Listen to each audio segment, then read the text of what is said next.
सरकार की जनता जिंदाबाद जिंदाबाद जिंदाबाद।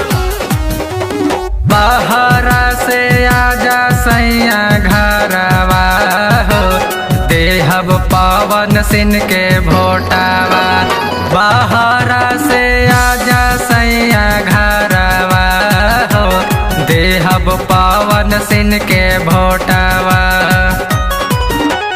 पवन सिंह के भोटवा देहब पवन सिंह के भोटावा।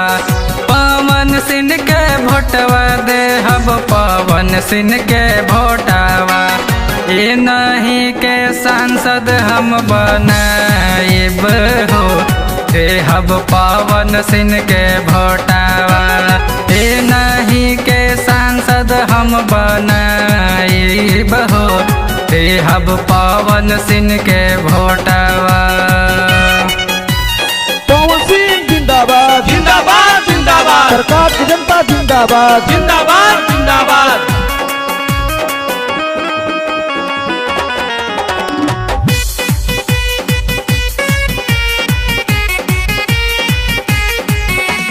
चारों ओरिया हला बाटे नहीं के जितावे के।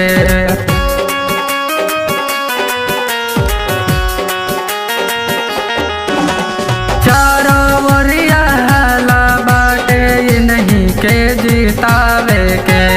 करी है विकास भैया करी है भलाई हो, ये नहीं के सांसद हम बनाइब हो, देहब पवन सिंह के भोटावा। ये नहीं के सांसद हम बनाइब हो, देहब पवन सिंह के भोटावा।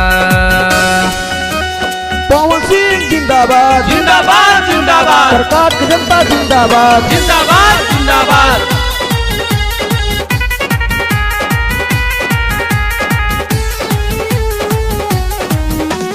कारा काट सही नहीं के विजयी बनाई हा।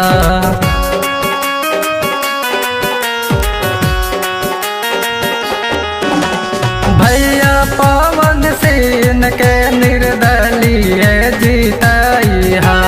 दयानंद अभिषेक कैले बतैया रे, ये नहीं के सांसद हम बनाइब हो, देहब पवन सिंह के भोटावा।